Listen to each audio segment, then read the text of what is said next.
my dear Rita. Is that you, Asta? Come all the way from town so early?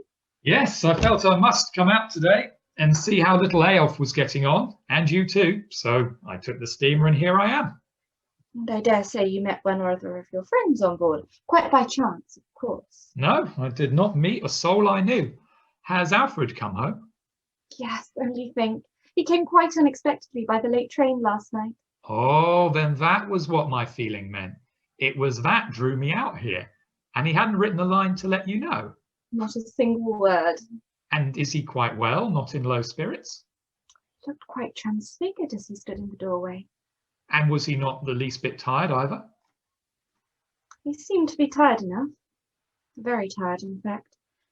But, poor fellow, he had come on foot the greater part of the way. And then perhaps the high mountain air may have been rather too keen for him. Oh, no, I haven't heard him cough once. Ah, there you see now. It was a good thing, after all, that the doctor talked him into taking this tour. Yes, now that it is safely over. Oh, but I can tell you it has been a terrible time for me, Asta. And you so seldom came out to see me too. Yes, I dare say that wasn't very nice of me, but... Well, of course, you had your school to attend to in town. And then our road maker friend. Of course, he was away too. Don't talk like that, Rita. Very well, then. We will leave the road maker out of the question. Oh, you can't think how I have been longing for Alfred. How empty the place seemed, how desolate. Oh, it felt as if there had been a funeral in the house. Oh, dear me, only 6 or 7 weeks. Yes, but you must remember that Alfred has never been away from me before. Never so much as 24 hours. Not once in all these 10 years. No, but that is just why I really think it was high time he should have a little outing this year. He ought to have gone for a tramp in the mountains every summer. He really ought. Yeah, it's all very well for you to talk. If I were as reasonable as you, I suppose I should have let him go before, perhaps. Oh, but I positively could not, Asta. It seemed to me I should never get him back again. Surely you can understand that. No, but I dare say that is because I have no one to lose. Really? No one at all? Not that I know of. But tell me, Rita, where is Alfred? Is he still asleep? Oh, not at all. He got up as early as ever today. Then he can't have been so very tired after all. Yes, he was last night when he arrived. But now he has had Little Eyolf with him in his rooms for a whole hour and more. Poor little white-faced boy. Has he to be forever at his lessons again? I think you ought to put your foot down about it, Rita. Oh, no, come now. I really cannot meddle with that. Well, Alfred knows so much better about these things than I do. What would you have Eyolf do? He can't run about and play like other children. I will talk to Alfred about this. Yes, do. I wish you would. Oh, here he is. Asta, my dearest Asta, to think of my seeing you so soon. Welcome home. Thank you for coming. Doesn't he look well? Splendid, quite splendid. His eyes are so much brighter, and I suppose you have done a good deal of writing on your travels. I shouldn't wonder if you had finished the whole book, Alfred. The book? Oh, the book. Yes, I was sure you would find it so easy when you got away. Well, so I thought too. But the truth is, I've not written a line of the book. Not a line. But my dear Alfred, what have you been doing all this time? Only thinking and thinking. And thinking a little too of those you had left at home. Yes, you may be sure of that. I thought a great deal of you every single day. That is all I care about. But you haven't even touched the book, and yet you can look so happy and contented. That is not what you generally do. I mean, when your work is going badly. You're right there. You see, I've been such a fool hitherto. All the best that is in you goes into thinking. What you put on paper is worth very little. Worth very little? What an absurd thing to say, Alfred. Well, since you say so. But I can tell you someone's coming after me who will do it better. Then I will go up to the mountains again, up to the peaks and the great waste places. You shouldn't have given Eyolf clothes like that, Rita. Oh, he's teased me so long about them. Well, he had his heart set on them. He gave me no peace. Well, we shall see. Eyolf had better go down to the beach to the other boys. No, he won't go down to the beach today. Why not? Well, because he has those clothes on. Do you mean that they make fun of his pretty clothes? I suppose they are jealous of him. Oh, for they are so poor, they have to go about barefoot. Oh, Rita. How it wrings my heart. There. But these rascals shall soon find out who is the master down at the beach. Is that your briefcase, Asta? Yes, I have some of the old letters in it. Ah, the family letters. You know you asked me to arrange them for you while you were away. And you've actually found time to do that? Oh yes, I've done it partly out here and partly at my own rooms in town. Well, thanks. Do you find anything particular in them? Oh, you always find something or other in such old papers. It is the letters to Mother that are in this portfolio. Well, those, of course, you must keep yourself. And no, I am determined that you shall look through them, Alfred, sometime. Dear Astra, I shall never read your mother's letters. Then sometime or other, some quiet evening, I will tell you a little of what is in them. Yes, I think that will be much better. But you keep your mother's letters. You haven't so many mementos of her. What is it that has happened to you, Alfred? To me? Yes, something has happened. Something seems almost to have transformed you. Rita noticed it too. I saw it the moment you came. A change for the better, I hope, Alfred. Well, it ought to be for the better, and it must and shall come to good. You have had some adventure on your journey. Don't deny it. I can see it in your face. No adventure in the world. Well, outwardly at least. But? Well, it is true that within me there's been something of a revolution. Oh, heavens. Only for the better, my dear Rita. You may be perfectly certain of that. You must tell us all about it, at once. Well, when I look back over my life and my fortunes for the last 10 or 11 years, it seems to me almost like a fairy tale or a dream. When I remember what we two used to be, Asta, two poor orphan children, and now here I am in comfort and luxury. I've been able to work and study, and all this good fortune we owe to you, my dearest Rita. I wish you would stop talking like that. I speak of it only as a sort of introduction. Well, then do skip the introduction. Rita, you mustn't think it was the doctor's advice that drove me up to the mountains. What was it then? I found there was no more peace for me there in my study. No peace? Why, who disturbed you? Well, no one from without. But I felt as though I were wasting my best powers, frittering away the time. When you were writing at your book? For I cannot think that my powers are confined to that alone. I must surely have it in me to do one or two other things as well. Was that what you sat there brooding over? Yeah, mainly. There I sat bent over my table day after day, writing the great big book on human responsibility. But Alfred, that book is to be your life work. Yes, you've said so often enough. Yeah. Well, I thought so. Ever since I grew up, I have thought so. And it was you that enabled me to devote myself to it, my dear Rita. Oh, nonsense. You with your gold and your green forests. If you begin all that rubbish again, I shall beat you. But the book, Alfred? Well, it began, as it were, to drift away from me. But I was more and more beset by the thought of the higher duties that laid their claims upon me. Alfred. The thought of Eyolf, my dear Rita. Ah, of Eyolf. Poor little Eyolf has taken deeper and deeper hold of me after that unlucky fall from the table. And especially since we've been assured that the injury is incurable. But you take all the care you possibly can of him, Alfred. As a schoolmaster, yes. But it is as a father that I want henceforth to be to Eyolf. I don't think I quite understand you. I mean that I will try with all my might to make his misfortune as painless and easy to him as it can possibly be. Oh, but dear, thank heaven, I don't think he feels it so deeply. Yes, Rita, he does. Yes, you may be sure he feels it deeply.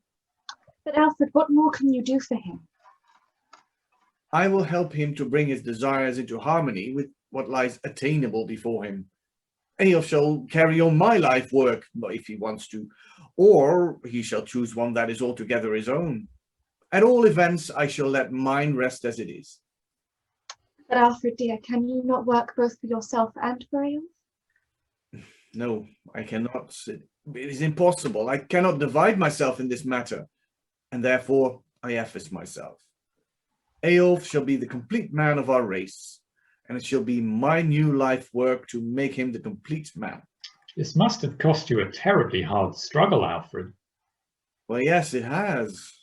At home here, I should never have conquered myself, never brought myself to the point of renunciation. Then that was why you went away this summer. Yes. I went up into the infinite solitudes. I felt myself nearer the stars. I seemed almost to be in sympathy and communion with them. And then I found the strength for it. But you will never write any more of your book on human responsibility.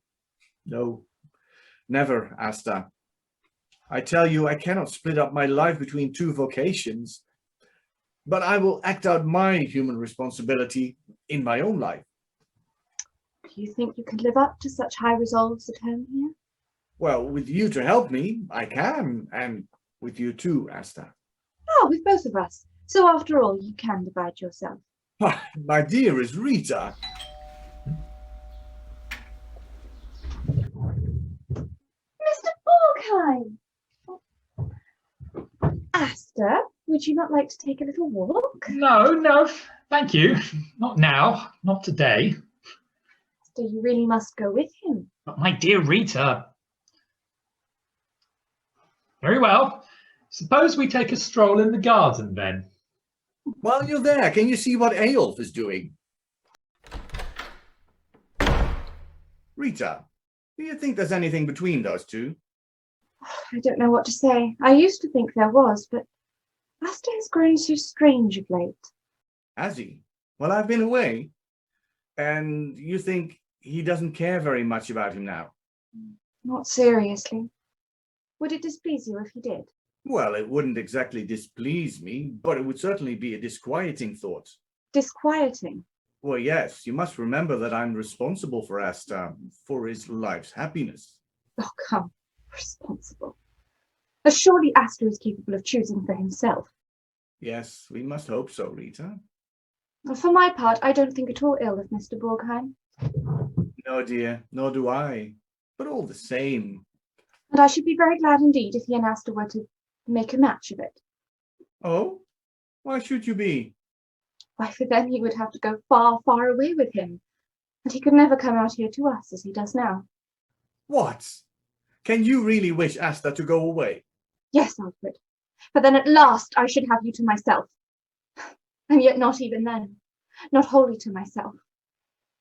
Oh, Alfred, I cannot give you up. My dearest Rita, do be reasonable. I don't care a bit about being reasonable. I care only for you and all the world.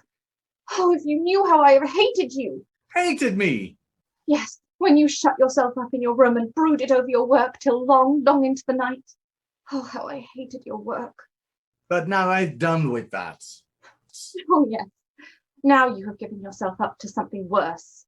Worse? Do you call a child something worse? Yes, I do. As he comes between you and me. The book was not a living being as the child is. But I won't endure it, Alfred.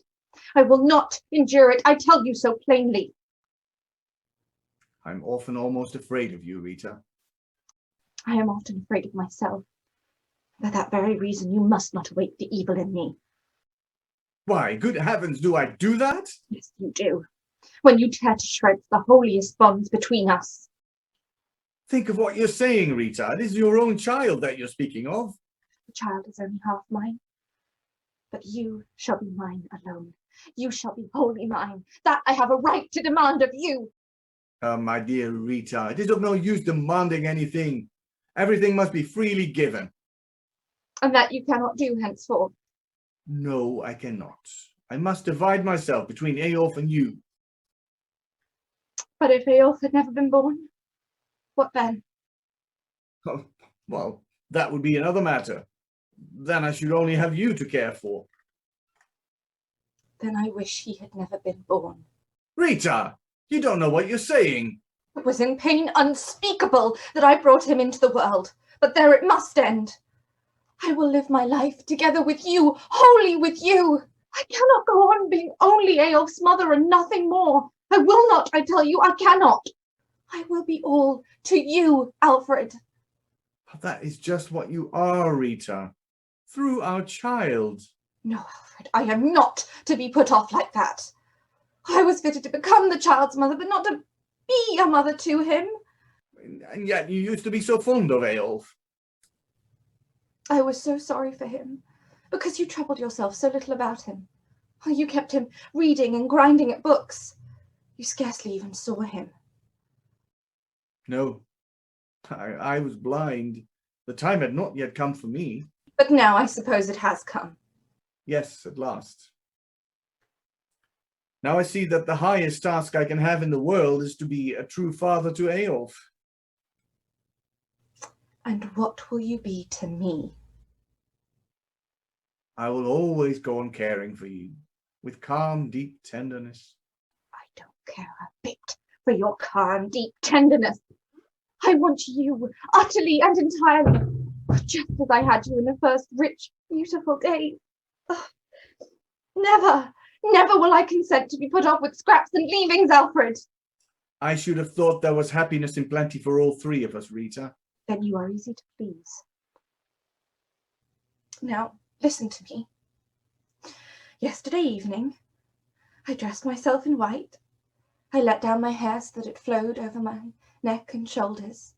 I saw it. Oh, how lovely you were, Rita. We were alone, and there was champagne on the table. I did not drink any of it. No, that is true. There stood the champagne, but you tasted it not, as the poet says. I was so taken up with serious thoughts. I'd made up my mind to talk to you of our future, Rita, and first and foremost, about Eyolf. And so you did. No, I had not time to, for you began to undress. Yes, and meanwhile you talked about Eyolf, don't you remember? You wanted to know all about little Eyolf's digestion. Rita! And then you got into your bed and slept the sleep of the just. There stood your champagne, but you tasted it not. No, I did not taste it. You ought not to be so indifferent. Never in a single thought have I been untrue to you, Alfred, never for an instant. No, Rita, I know that. But if you disdain me... Disdain? I don't understand what you mean. If I should ever see that you did not care for me, that you did not love me as you used to. But my dearest Rita, years bring a certain change with them, and that must one day occur even in us. Never in me. And I will not hear of any change in you either. I could not bear it, Alfred. I want to keep you to myself alone. You have a terribly jealous nature. I can't make myself different from what I am. If you go and divide yourself between me and anyone else, then I will take my revenge on you, Alfred. How take your revenge? I will go and throw myself into the arms of the first man that comes my way. That you will never do, my loyal, proud, true-hearted Rita. Oh, you don't know what I might come to be if you did not love me anymore. Rita, how can you say such a thing? Why should I not spread my nets for that road maker that hangs about here? Oh, thank goodness, you're only joking. Not at all. He would do as well as any other man. Ah, but I suspect he's more or less taken up already. So much the better. For then I should take him away from someone else, and that is just what Eyolf has done to me. Can you say that our little Eyolf has done that? There, you see? The moment you mention Eyolf's name, you grow tender. Oh, you almost tempt me to wish. What do I tempt you to wish, Rita? No. No, I won't tell you that. Never. Rita, I implore you, for my sake and for your own, do not let yourself be tempted into evil. Yes, I have begun to believe in the evil eye, especially in a child's evil eye. Rita, how can you? It is you that makes me so wicked and hateful, Alfred. Listen to all those people. What do they say? A child drowned. Little boy, they say. Oh, well, they can all swim, every one of them. Where is Eyolf? Keep quiet. Eyolf is down in the garden playing. No, he isn't in the garden. Oh, if only it isn't he. It isn't Eyolf. It isn't Eyolf, Rita. Oh, hush, be quiet. Let me hear what they are saying.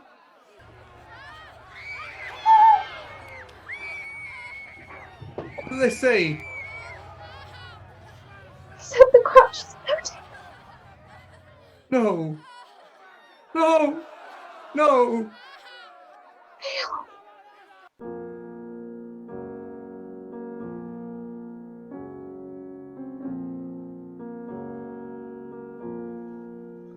Alfred, I have been searching for you. Thank you. Have you been sitting here long? No, I cannot grasp it. It all seems so utterly impossible.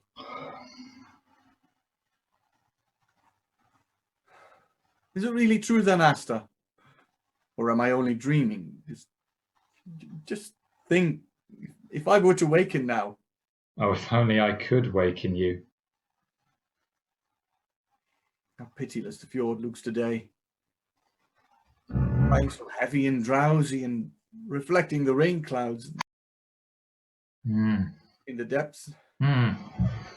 Rushing undertow. Oh, for God's sake, don't think of the depths. I suppose you think he's lying close outside here. But he's not, Asta. You must remember how fiercely the current sweeps out here, straight to the sea. Oh, God. Oh, God. It's passed so far, far away from us now. Don't say such things, Alfred. Why, you could reckon it out for yourself. You that are so clever. 8 and 20 hours, 9 and 20 hours, let me see. Alfred! Can you conceive of the meaning of a thing like this? For after all, there must be meaning in it. Life, existence, destiny cannot be so utterly meaningless. Oh, who can say anything with certainty about these things? Oh, no, I believe you're right there. Perhaps the whole thing goes simply by haphazard, taking its own course. Seems very like it. Perhaps you can unravel the mystery for me. I certainly cannot. Here is Eyolf, just entering upon conscious life, full of such infinite, splendid possibilities. It would have filled my life with pride and gladness. We don't really know how it happened. Oh, yes, we do. The boy saw Eyolf standing at the very end of the pier. Well, he seemed to turn giddy. And that's how he fell over and disappeared. Yes, but all the same. There is no retribution. The whole thing is utterly groundless and meaningless, Asta. And yet the order of the world requires it. Have you spoken to Rita of these things? I feel as if I can talk better to you about them. About everything else as well. What have you got there, Asta? Some black crepe. Rita asked me to put it on. May I? Oh, yes, as far as I'm concerned. Where is Rita? She is walking about the garden a little, I think. Borgheim is with her. Oh, indeed. Is Borgheim out here today again? Yes, he came out by the midday train. Oh, I didn't expect that. He was so fond of Eyolf. Borgheim is a faithful soul, Asta. Yes, faithful he is indeed. That is certain. And you are really fond of him. Yes, I am. And yet you cannot make up your mind to... Oh, my dear Alfred, don't talk of that. Tell me why you cannot. No, well, please, really, you must not ask me. You see, it's so painful for me. There. Now, the hat is done. Thank you. And now, for the left arm. Might to have crepe on it too? Yes, that is the custom. Well, as you please. This is like the old days. When you were a little boy, you used to sit just like this, mending my clothes. The first thing you ever sewed for me was black crepe too, around my student's cap. At the time of father's death? Could I sew then? Fancy I have forgotten it. And then 2 years afterwards, when we lost your mother, then again you sewed a big crepe band on my sleeve. I thought it was the right thing to do. Yes, yes, it was the right thing to do, Asta. And then, when we two were left alone in the world, you done already? Yes. It was really a beautiful time for us, Alfred, we two alone. Yes, it was. Though we had to toil so hard. You toiled. Oh, you toiled too, in your own way. I can assure you, my dear, faithful Eyolf. You mustn't remind me of that stupid nonsense about the name. Well, your mother wanted you to be called Eyolf, but father... You were ashamed of me too? No, it was you. You were ashamed. Oh, yes, too, I perhaps a little. And somehow or other, I was sorry for you. Yes, I believe you were. How serious we were, and how mightily pleased with ourselves. I always called you Eyolf. Oh, Alfred. I hope you have never told Rita about this. Oh, yes, I believe I did once tell her. Oh, Alfred, how could you do that? Well, you see, one tells one's wife everything, very nearly. Yes, I suppose one does.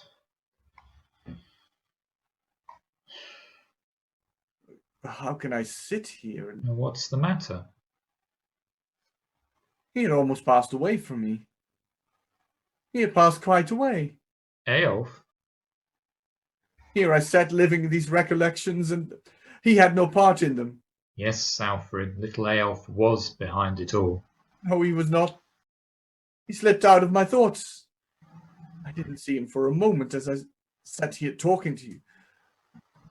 I utterly forgot him all that time. But surely you must take some rest in your sorrow. No. It's just what I must not do. Hmm? I must not. I must go out to see him, Asta. I will take the boat. Alfred? Alfred! Don't go to the fjord.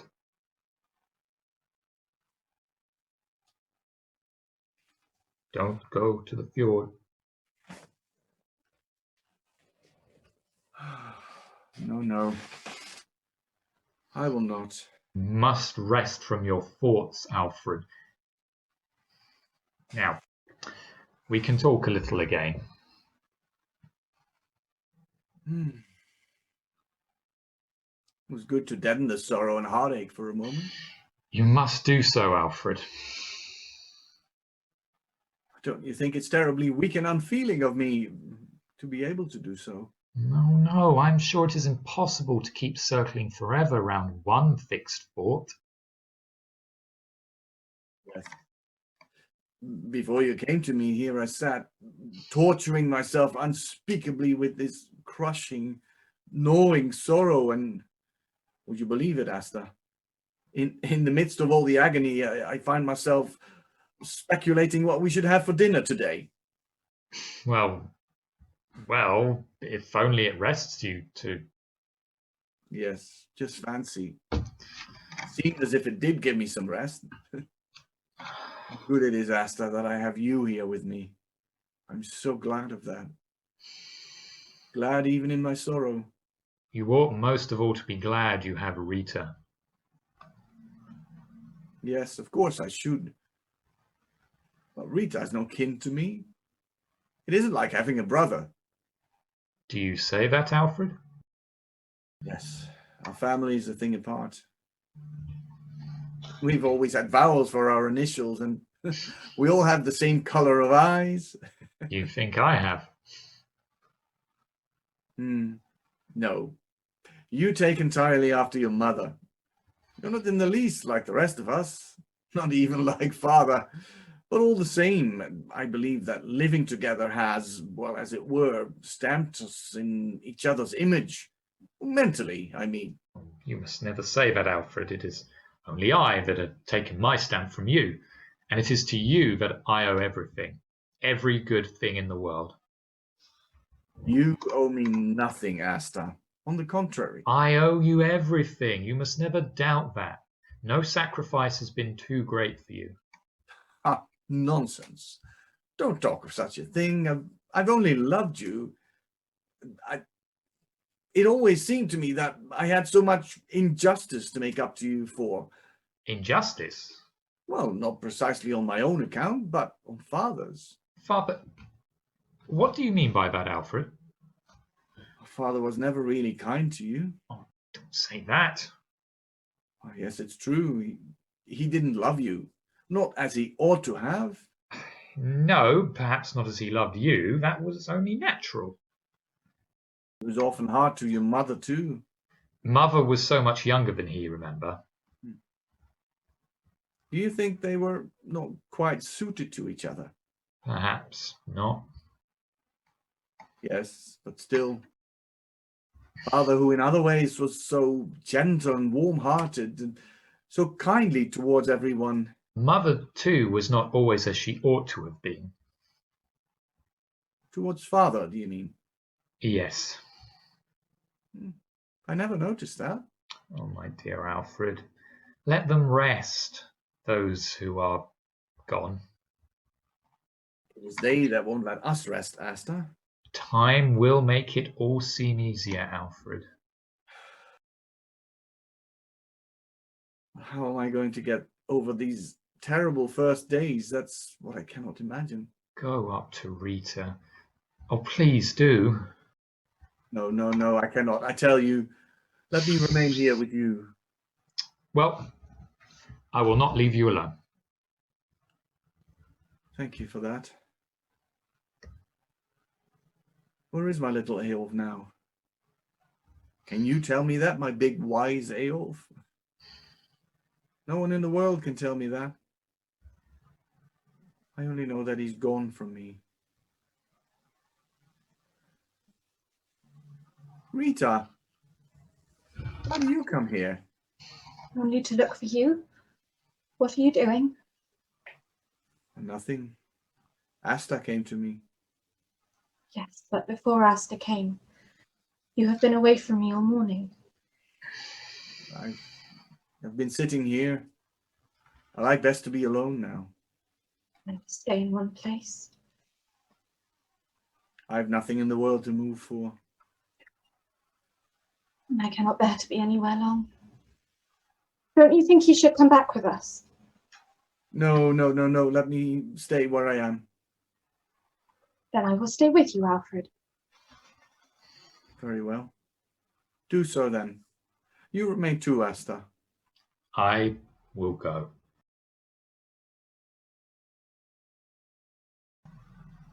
Can you think the thought, Alfred, that we have lost Eyolf?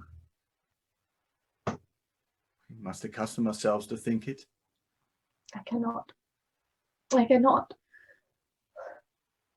I got Borgheim to go down with me to the pier to question the boys as to how it happened. But we know that. We got to know more. Well? It is not true that he disappeared all at once. They say they saw him lying down at the bottom, deep down in the clear water. And they didn't save him? I suppose they could not. They could swim. Every one of them. They said he was lying on his back with great open eyes. Open eyes. Still. Yes, quite still. And then something came and swept him away. They called it the undertow. And never will anyone see him again. I shall see him day and night, as he lay down there with great open eyes. I see them. I see them now. Were they evil, Rita? Were they evil eyes that stared up from the depths? Answer me. Were they a child's evil eyes? Alfred! Now things have come about, just as you wished, Rita. What did I wish? That Eyolf were not here. Never for a moment have I wished that. That Eyolf should not stand between us, that was what I wished. Well, he does not stand between us any more. Perhaps now more than ever. The child's evil eyes. Oh, let me be, Alfred. I am afraid of you. I have never seen you like this before. Sorrow makes us wicked and hateful. You never really and truly loved him. Never. Eyolf would never let me take him really and truly to my heart. Because you did not want to. I did want to, but someone stood in the way, even from the first. His uncle. Asta. Yes, Asta stood and barred the way for me. How can you say that, Rita? He took him to his heart from the moment that happened, that miserable fall. He did it in love. The truth is, you have never had any real love for him either. I have not. You were so utterly taken up by that book of yours about responsibility. Yes, but my very book I sacrificed for Eyolf's sake. Oh, not out of love for him, but because you had begun to doubt whether you had any great vocation to live for in the world. Could you see that in me? You needed something new to fill up your life. I was not enough for you, and that was why you wanted to make a prodigy of poor little Eyolf. I wanted to make a happy human being of him. That and nothing more. But not out of love for him. Look into yourself. Search out all that lies under and behind your action. If it is as you say, then we two have never really possessed our own child. No, not in perfect love. And now it is too late. Too late. You are the guilty one in this. I? Yes, you. It was your fault that he could not save himself when he fell into the water. It was you that left the helpless child unwatched upon the table. You had promised to look after him. Yes, but then you came and you lured me to you. Better own at once that you forgot the child. Yes, yes, I forgot the child in your arms. In that hour you condemned little Eyolf to death. You too, if it is as you say. Oh, yes, we have sinned, both of us. So after all, there was retribution in Eyolf's death. Retribution? Yes, judgment upon you and me. While he lived, we let ourselves shrink away from him in secret, abject remorse. We couldn't bear to see the thing he had to drag with him. The crutch? Yes. And now, what we call sorrow and heartache, it's really the gnawing of conscience, Rita. Nothing else. I feel as if all this must end in despair, in madness for both of us, for we can never make it good again. I dreamed about Eyolf last night. I thought I saw him coming up from the pier. He could run like the other boys. Nothing had happened to him. The torturing reality was nothing but a dream. If you could follow Eyolf to where he is, would you, of your own free will, take the leap over to him? Renounce your whole earthly life? Would you, Rita? I could never go away from you. And suppose you had the fullest assurance that you would meet both him and me there, then would you come over to us? I should want you so much, but I never could. Not for all the glory of heaven. Nor I. For it is here in the life of earth that we living beings are at home. Yes. Here lies the kind of happiness that we can understand. Oh, happiness. You mean that we can never find it again? But no. No, I dare not say it, nor even think it. Say it, Rita. Could we not try to? Would it not be possible to forget him? Forget Eyolf. The anguish and remorse, I mean. Can you wish it? Yes, for I cannot bear this. Can we not think of something that will bring its forgetfulness? Or could we not plunge into something that can deaden and dull our thoughts? Such a life would be impossible for me. No, rather than that, I would try to take up my work again. Your work. The work that has always stood like a dead wall between us.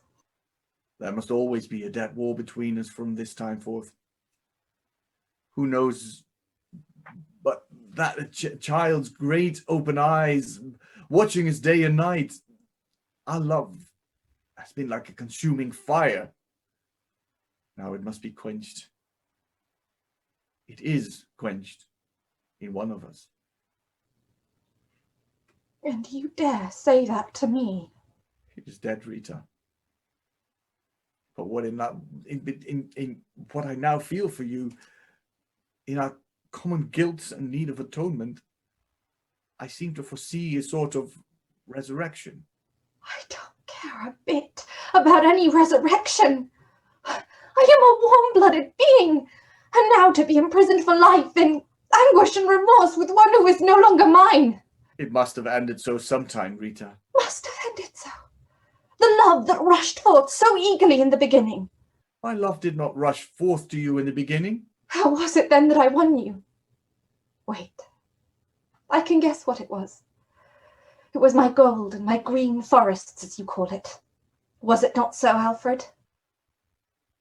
Yes. How could you? I had Asta to think of. Then it was really Asta that brought us two together. He knew nothing about it. He has no suspicion of it even to this day.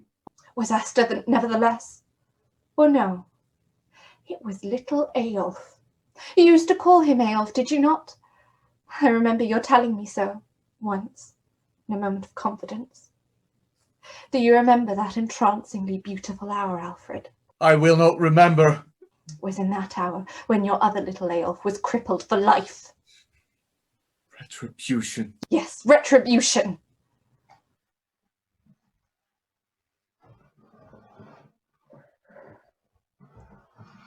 Well, Asta, Alfred and I have talked things out thoroughly enough. What is this? Enough to last all our lifetime, I say. Come now, let us go, all of us. It will not do for Alfred and me to be alone. You go ahead. I must speak a word to Asta. Alfred, what is the matter? Only that I cannot endure to be here anymore. With Rita, do you mean? Yes. Rita and I cannot go on living together. Oh, Alfred, don't say anything so terrible. It's the truth. I'm telling you. We're making each other wicked and hateful. I had never dreamt of anything like this. I didn't realize it either till today. And now you want to... What is it you really want, Alfred? I want to get away from everything here. Far, far away from it all. And to stand quite alone in the world? As I used to before, yes. But you are not fitted for living alone. Oh, yes, I was so in the old days, at any rate. In the old days, yes, for then you had me with you. Yeah, yes, and it is to you, Asta, that I now want to go home again. To me? No, no, Alfred, that is quite impossible. And Borgheim stands in the way after all. Oh, no, no, he does not. That is quite a mistake. Good. Then I will come to you, my dear, dear brother. I must come to you again, home to you, to be purified and ennobled after my life. Alfred, you are doing Rita a great wrong. I have done her a great wrong, but not in this. Think of it, Asta. Think of our life together, yours and mine. Was it not like one long holiday from first to last? Yes, it was, Alfred, but we can never live it over again. Do you mean that marriage has so irreparably ruined me? No, that is not what I mean. Well then, we too will live our old life over again. We cannot, Alfred. Yes, we can. For the love of siblings. What of it? Well, that's the only relation in life that's not subject to the law of change. But if that relation were not our relation? Not ours? Why? What can you mean by that? It is best I tell you at once, Alfred. The letters to Mother, you must read them when I am gone. Then you will see that I have no right to bear your father's name. Asta, what is this you say? Read the letters. Then you will see and understand. And perhaps have some forgiveness for Mother too. I cannot grasp this. Asta, you are not... You are not my brother, Alfred. Well, but what difference does that really make in our relation? But practically none at all. It makes all the difference, Alfred. Our relation is not that of brothers. No, but it's nonetheless sacred for that. It will always be equally sacred. Do not forget that it is subject to the law of change, as you said just now. Do you mean that? Not a word more. Oh, my dear Alfred. It is time for me to leave. Something horrible in being alone. Thought of it runs like ice through my blood. Alfred, you're not alone. There may be something horrible in that too, Asta. Oh, don't talk like that. Don't think like that. But since you're not going with him, since there's nothing to bind you, why will you not remain out here with me and with Rita? Oh, no, I cannot. I must go back to town now. You must promise me that you will soon come out again. No, I dare not promise you that. For the present. Well, as you will. We shall soon meet in town then. But Alfred, you must stay at home here with Rita now. You don't leave me alone, all of you. It's getting so horribly dark. I seem to see great open eyes fixed upon me. What if it were so, Rita? You ought not to be afraid of those eyes. Not afraid. Asta, I beg you, for heaven's sake, remain here with Rita.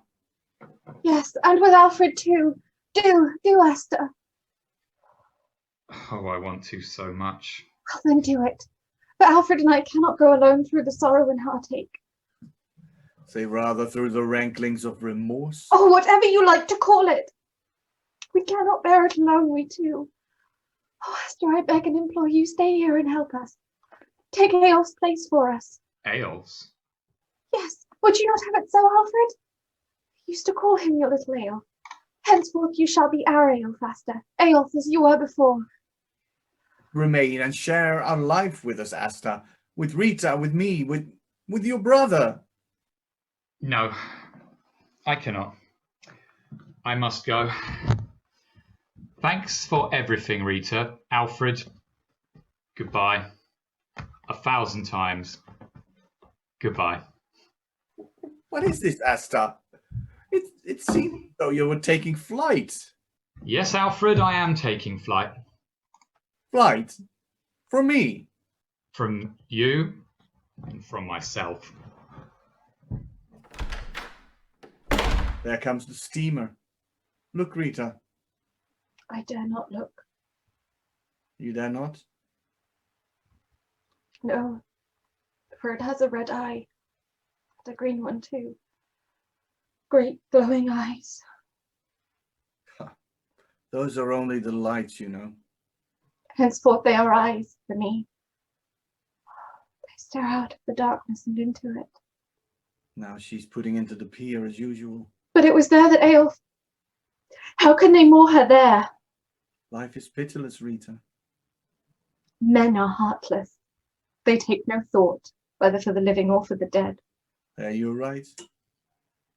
Life goes its own way, just as if nothing in the world had happened.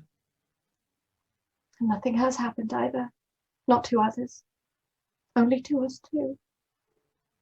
It was to no purpose that you bore him in sorrow and anguish. For now he's gone again, and has left no trace behind him. Only the crutch was saved. Be silent, don't let me hear that words. I cannot bear the thought that he is gone from us. You could very well do without him while he was with us. Half the day he would often pass without you setting eyes on him. Yes, for I knew that I could see him whenever I wanted to. Yes, that's how we have gone and squandered the short time we had with Little Eyolf. Now the steamer's on her way to town. Asta's gone. Then I suppose you will soon be gone too, Alfred. Has Asta told you anything? No, but you said yourself it was for Asta's sake that we came together. Yes, but the law of change keeps us together. Tell me, Alfred, could you think of taking up your work again? The work that you have hated so. I am easier to please now. I am willing to share you with the book. Why? Only to keep you here with me, to have you near me. Oh, it is so little I can do to help you, Rita. Perhaps I could help you. With my book, do you mean? No, to enjoy your life. I think it would be best for both of us that we should part. Where would you go? Perhaps to Asta after all. No, no, never again to Asta. Up into the solitudes. Up among the mountains. But you could not live up there. And yet I feel myself drawn to them. Why?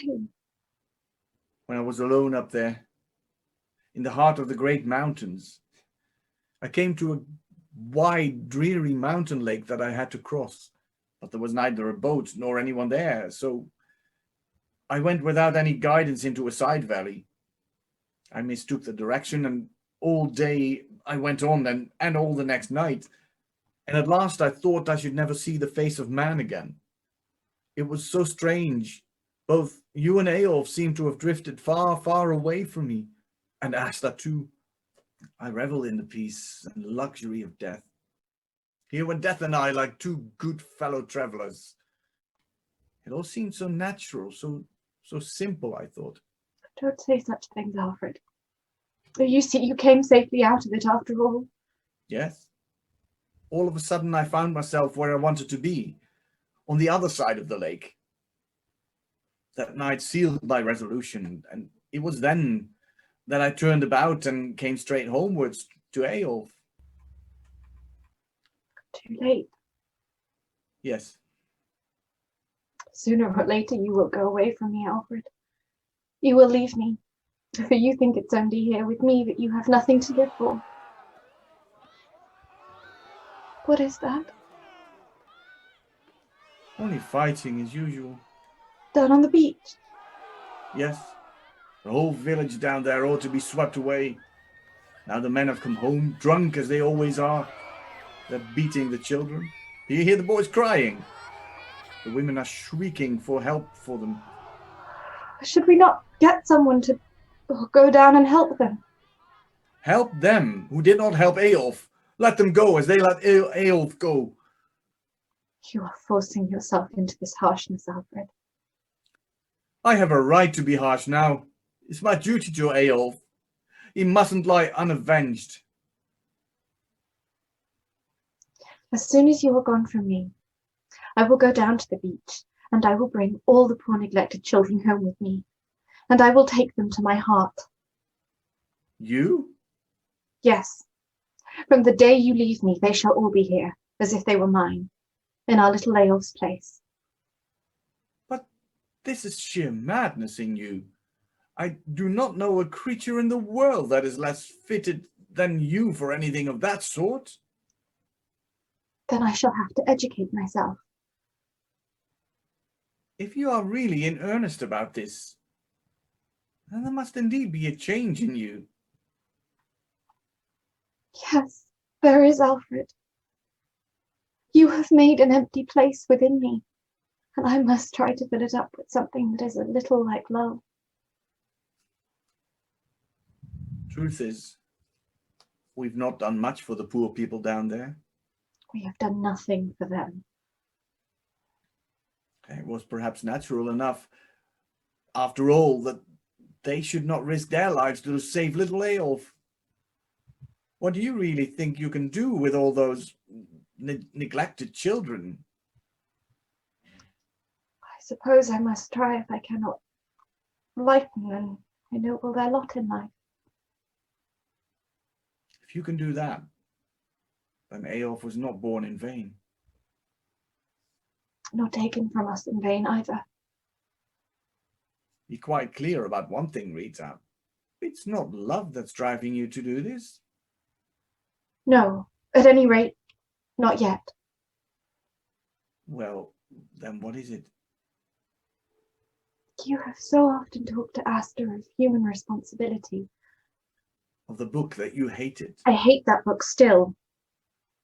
But I will try to continue it in my own way. And What?